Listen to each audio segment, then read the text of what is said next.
Fala galera, Rafael aqui Andrade falando com vocês. Então, essa deliciosa entrevista importante para o cenário brasileiro, para discutir a cultura popular, a cultura do esporte, né? A questão do negro no futebol e na sociedade brasileira. Foi gravado aqui em dezembro de 2022 e estamos colocando nas redes sociais, na rede da Fundação Lauro Campos e Marielle Franco, para vocês. É uma série de debates, de entrevistas que nós vamos fazer com personalidades negras, com pessoas do esporte, do futebol, que fazem da sua cor, da sua pele, da sua luta diária, a alegria, a emoção, e também debatem assuntos importantes, debatem assuntos pertinentes à nossa sociedade. Viva o povo negro, viva o esporte, viva a cultura popular brasileira.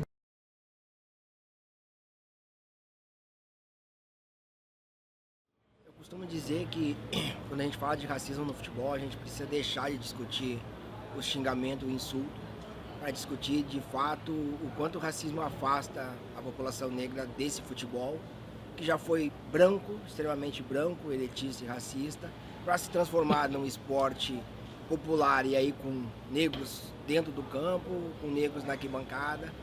Mas é importante a gente ressaltar sempre que a gente nunca teve negros no comando desse futebol. Então a gente vai falar que o futebol deixou de ser elitista e de ser racista, mas a gente está falando do futebol de campo. A gente está falando do futebol de arquibancada, que em determinado momento o Brasil tentou ser esse país da democracia racial, e aí com estádios gigantescos.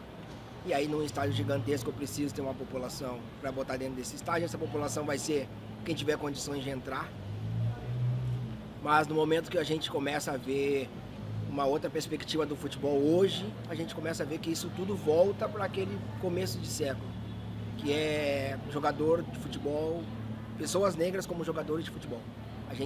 Aquela população negra de arquibancada nas novas arenas, ela está deixando de existir. A gente está discutindo hoje, e eu acho que esse é o maior avanço que a gente está tendo para discutir racismo no futebol. Aonde estão as pessoas negras que se aposentaram do futebol? Porque a maioria dos treinadores, dos diretores são ex-atletas. Por que nós não temos ex-atletas negros? Qual é a resposta que quem está no comando do futebol nos dá? Por que nós não temos jornalistas negros, nós não temos treinadores negros, nós não temos negros como diretores e presidentes de clubes, mas nós também não temos negros no jornalismo esportivo. Sempre vamos puxar exceções que confirmam a regra. A gente só está discutindo o racismo estrutural dentro do futebol porque alguém apontou a grande presença do racismo individual. Aí a partir disso que a gente disse, olha, não são casos isolados, olha, eles acontecem com frequência, nós precisamos trabalhar com isso, a gente está podendo discutir outras nuances desse racismo que nos afasta desse futebol. Eu costumo dizer que quando a gente fala que o futebol é popular, nós estamos falando do futebol jogado na várzea, do futebol jogado entre amigos, porque esse futebol profissional, ele não tem nada de popular. Nós temos um preço de uma camisa muito cara, preço do ingresso muito caro. Aonde é que está esse futebol popular? Aonde está esse lugar? E eu acho que é esse ponto principal da gente discutir o racismo estrutural dentro do futebol brasileiro. Aonde estão as pessoas negras e como a gente faz para inserir essas pessoas? Como a gente faz para discutir racismo com jogadores de futebol? Mas a gente precisa ter o jogador de futebol como aliado. A gente precisa fazer o jogador de futebol entender e perceber o que é o racismo. Para ele não achar também que o racismo é só quando alguém insulta ele. Para que ele entenda que a falta de oportunidades, a maneira que ele é tratado pela mídia, a maneira que ele é colocado como pessoa humana, também faz parte do racismo.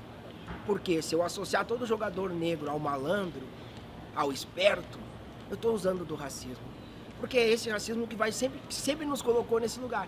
Do malandro, do cara que tem várias mulheres, do cara que tem vários filhos. E aí, muitas vezes, o jogador de futebol, quando ele não está rendendo, a primeira perspectiva, o primeiro olhar que a gente tem é esse.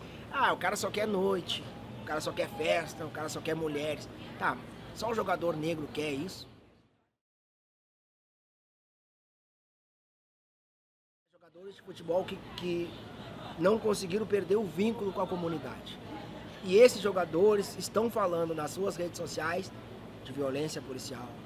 Esses jogadores estão falando de intolerância religiosa. Esses jogadores estão falando de racismo, não esse racismo individual, mas da estrutura racista. Então, a gente começa a perceber que esse diálogo que a gente está fazendo aqui fora está reverberando dentro do vestiário.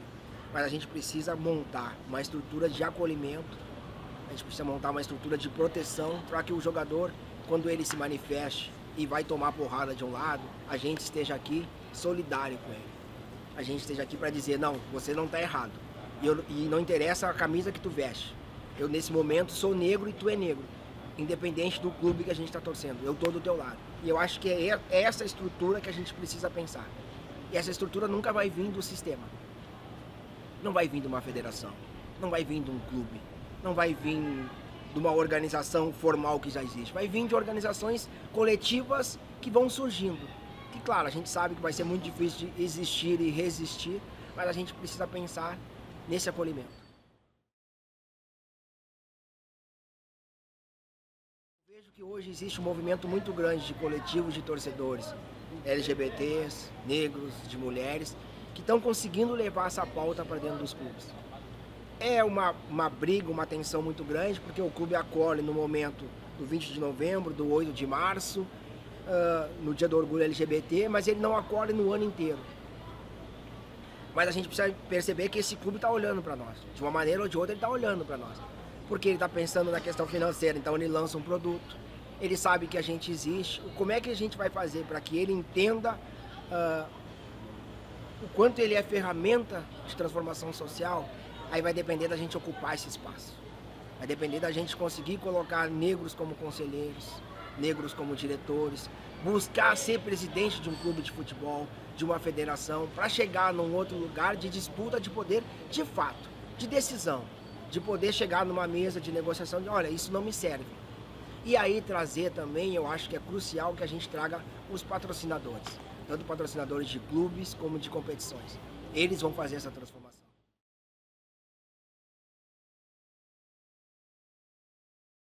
Mudar o sistema, hackear o sistema, não mudar, porque a gente não vai mudar nunca. Falando de futebol, a gente está falando de estruturas que trabalham com muito dinheiro. Trabalham com algo que é muito cruel, que a gente não pode esquecer, que é compra e venda de pessoas. A gente não pode esquecer que o clube de futebol vende uma mercadoria que é uma pessoa, vende por um valor que ele determina e alguém lucra com essa venda, alguém lucra com essa compra. Então esse lugar, ninguém vai dar esse lugar para nós. Porque se esse dirigente que está lá hoje deixar de ganhar dinheiro, outra pessoa vai. Ele não quer que a gente ocupe esse lugar. Mas ele está nos cedendo um espaço para que a gente fale de outras coisas. E aí eu acho que é essa construção que a gente precisa fazer. Assim. E principalmente, né, fazer com os nossos torcedores. E fazer no sentido de entender que o clube de futebol que faz isso, ele não é bonzinho, ele não é um clube maravilhoso. Que eu preciso continuar criticando o meu clube. E antes de criticar o clube do outro, eu preciso criticar o meu clube. Eu preciso olhar para o meu clube e pensar o quanto o meu clube é acolhedor. Para depois olhar para o outro clube e dizer, pô, mas lá não tem nada. Não, mas aqui não tem nada, a minha casa não tem nada. Eu acho que essa é o principal trabalho que o Observatório tenta fazer hoje, é fazer com que o torcedor olhe para dentro do seu clube. Porque não adianta a gente apontar para o clube do outro vai ser sempre o mais racista, o mais machista, vai ser, mas o nosso não é diferente. Eu acho que esse é o nosso principal papel, assim, de tentar entrar na porta, tentar entrar no sistema, de dialogar com o sistema, porque é isso, assim, é um sistema que está posto desde sempre e que sabe reagir às nossas violências. Se for na violência, ele sabe reagir. E ele tem o sistema todo a favor dele para reagir com mais violência do que a nossa. Então, assim, não é pela violência, é pelo diálogo. E a gente sabe fazer esse diálogo, a gente sabe fazer essa construção. A gente só precisa entender como ela precisa ser feita.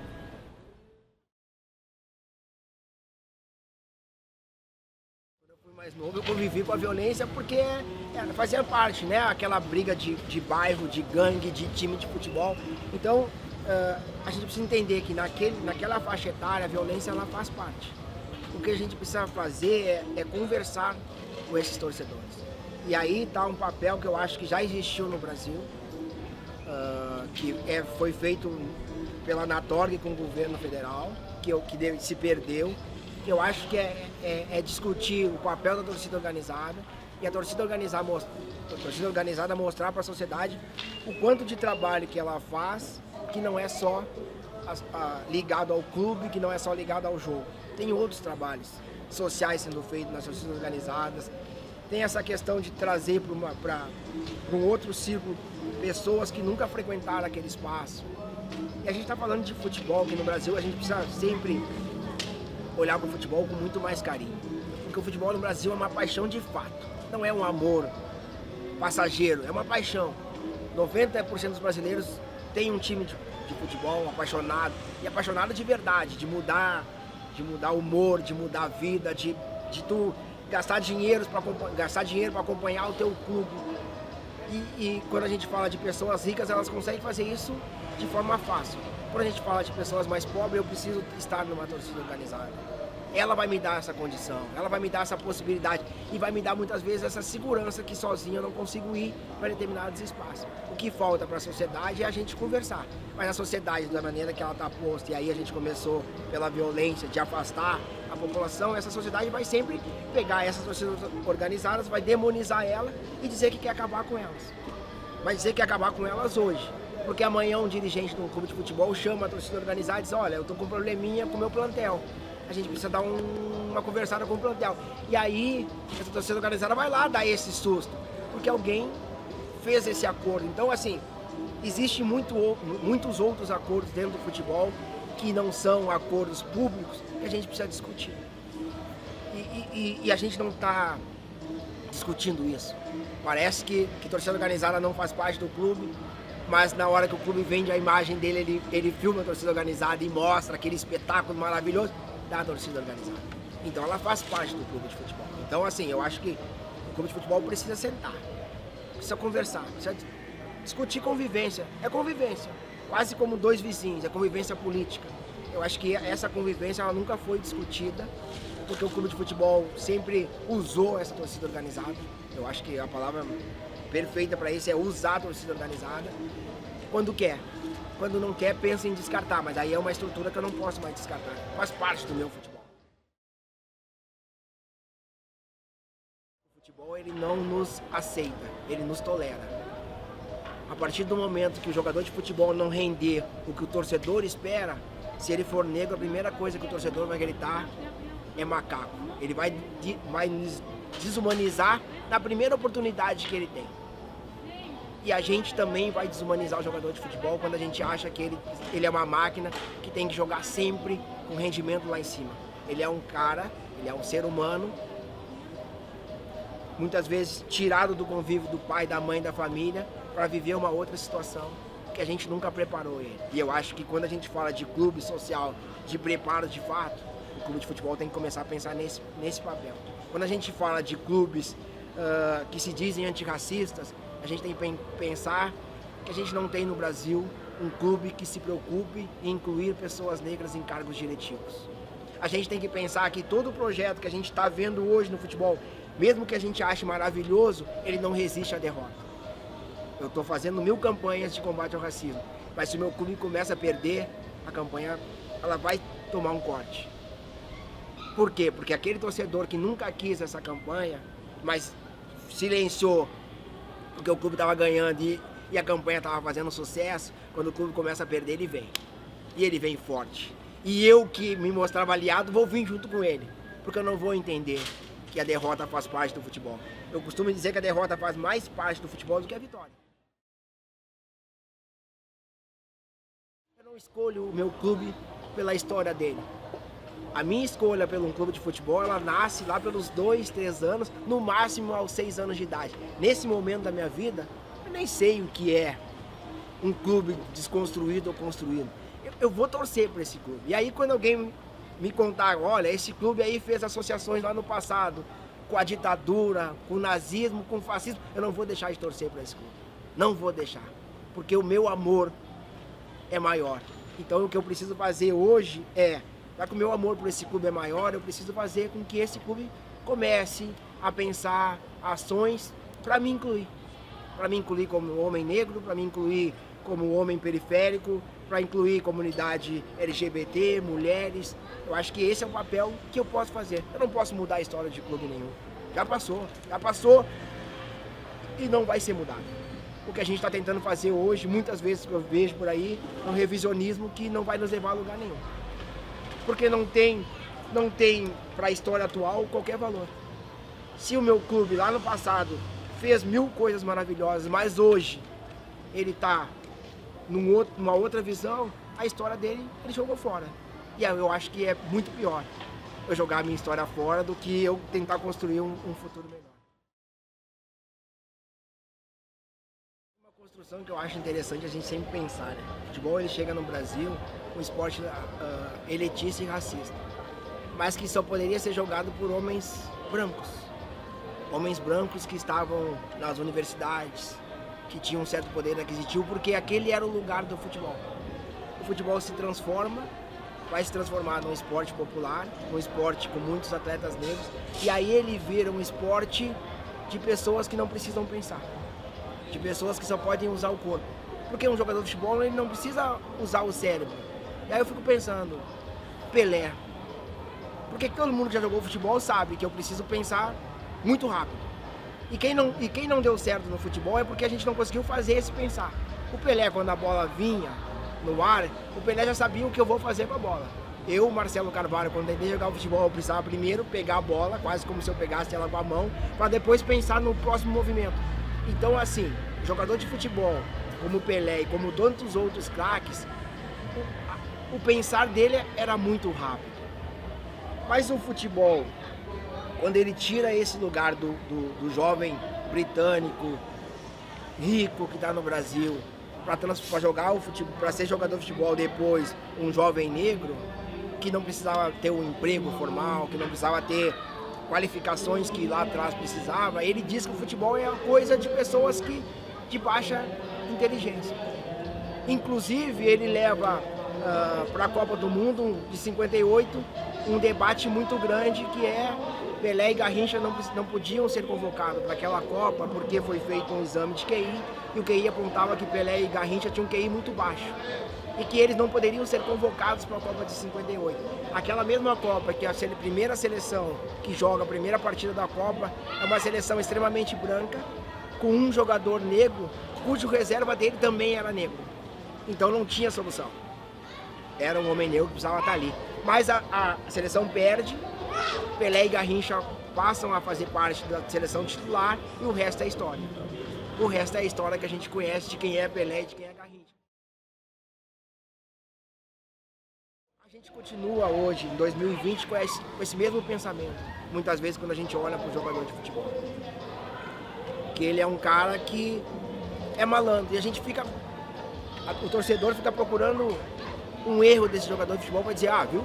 Como todos eles têm o mesmo problema, é o que a gente fez com o Barbosa, quando a gente disse que o Barbosa errou, e a gente vai apontar a parte cruel do racismo, que é quando um homem negro erra, é um erro coletivo, quando um homem branco erra, é um erro individual.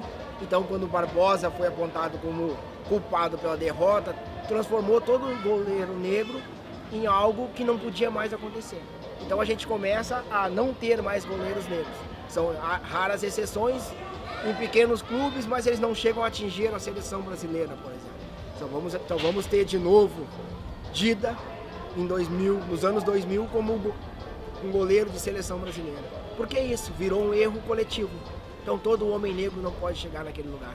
E a gente vai parar para pensar de posições cerebrais dentro de um time, que a gente também vai perdendo a possibilidade de ter homens negros ocupando esse lugar. A gente vai parar para pensar na quantidade que a gente tem de capitães de time negros. Eu nunca fiz esse cálculo. Se nós pensarmos num homem negro que foi à Copa do Mundo como treinador, nós vamos lembrar de Didi. Foi à Copa do Mundo como homem negro treinador da seleção do Peru. Porque na seleção brasileira nunca teve oportunidade. Então, aonde está esse olhar que não permite pessoas negras chegar nesse espaço? Que a gente quer que essa pessoa que ocupa esse espaço seja um treinador de futebol vitorioso e seja um militante. Não dá. Porque a gente não consegue entender que a gente está jogando no ombro dessa pessoa uma outra responsabilidade que a gente não sabe nem se ela está preparada para suportar. E falar de Roger Machado para mim é falar de um cara que eu conheci numa sala de aula. A gente fazia um curso de pós-graduação junto, que durante aqueles exercícios de sala de aula ele repetia diversas vezes que o futebol não é esse lugar social que diz ser, que ele contestava os professores quando eles diziam que o futebol ele dá oportunidade para todos os meninos, e o Roger sempre diz que o futebol ele só pega quem tem talento, porque ele sabe buscar. Por mais que ele erre, ele sabe quem é que ele vai trazer para esse futebol. E o Roger tem uma coisa lúdica que ele fala que o futebol precisa fazer e que não faz, que é quando o menino chega numa escolinha de futebol com 7, 8 anos, ele diz: eu sou lateral direito. E o treinador vê que ele tem valências para ser lateral direito, ele nunca mais vai jogar numa outra posição. E o Roger diz uma coisa que eu acho que é muito válida. Esse menino deveria passar por todas as posições dentro de um time de futebol, porque cada posição tem o seu modo de pensar o jogo e o seu modo de pensar também a vida. Porque se eu sou atacante, eu só penso de uma maneira, e muitas vezes eu não estou preocupado como é que a gente defende, isso não é problema meu. E aí a gente vai criar pessoas que não estão preocupadas com o todo, com o coletivo, porque acham que o problema dele é só jogar a bola para dentro do gol, e não é. Hoje a gente vê clubes que começam a defesa lá no ataque. Então o Roger diz isso, que o menino deveria passar por todas as posições. A gente vai até por goleiro, para sentir a solidão de um homem que está dentro de uma área que ninguém quer entrar. Tira a torcida organizada, tira o bumbo, tira a bandeira, e a gente esquece como essa festa foi construída. Porque o futebol se tornar popular não foi só por 1933 ele ser profissional. Foi também por ter essa arquibancada fazendo essa festa que o Maracanã vai proporcionar. Fazendo essa festa que a gente vai ver antes do Maracanã, nas Laranjeiras, em São Januário, que é uma festa popular, que jamais poderia ser feita por essas pessoas brancas que iam para a social do estádio de futebol bater palma. E não querer sujar roupa, não querer suar, querer assistir um espetáculo, querer reclamar que eu paguei e não recebi o produto. Quem está na arquibancada fazendo festa, o jogo é a festa. Aqui naquele Fla-Flu eu vi a torcida do Flamengo fazer uma festa e a torcida do Fluminense ouviu o que estava sendo cantado. E aí eu vi uma salva de palmas, a torcida do Fluminense sentou e a torcida do Fluminense levantou para fazer a sua festa. Era quase como se fosse um duelo entre torcidas. E o jogo eu não sei. Porque eu, enquanto torcedor que estava ali, e que para mim era maravilhoso, porque indifere quem ganhar ou quem perder, para mim aquele espetáculo de ver duas torcidas se degladiando, mas no sentido positivo da palavra, porque eles estavam fazendo confrontos de torcedor, aquilo para mim foi um espetáculo à parte inesquecível. Eu não vejo isso em nenhum lugar do Brasil.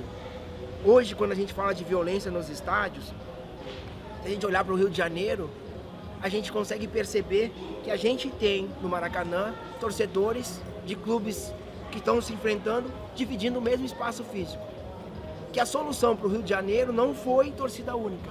Que a solução para o Rio de Janeiro ainda é permitir a festa. A partir do momento que eu disser que o lugar dele é no estádio de futebol e que no estádio de futebol ele é muito bem acolhido, eu vou trazer para cá. Eu pensando, eu enquanto sistema, eu enquanto polícia, eu enquanto justiça, ele está sob meus olhos. E sob meus olhos a gente consegue administrar. O que a gente precisa é conversar. Essa festa de arquibancada que a gente precisa resgatar. Porque essa festa de arquibancada que vai fazer com que eu volte a frequentar o estádio com meu filho. Porque esse estádio de futebol continuar sendo esse espaço de violência, e principalmente esse espaço elitizado, onde o ingresso é muito caro e tudo é muito caro, eu não tenho condições de levar meu filho. E eu não tendo condições de levar meu filho para o futebol, meu filho vai passar a gostar de um outro esporte ou de uma outra coisa que ele não precise ir ao estádio de futebol. E eu vou tirar o meu filho da oportunidade dele conhecer algo maravilhoso, que é um espetáculo de arquibancada. Cara, aquele Fla-Flu foi, porra, cara, achei uma coisa muito louca, cara. Uma torcida parar pra ver a outra torcer.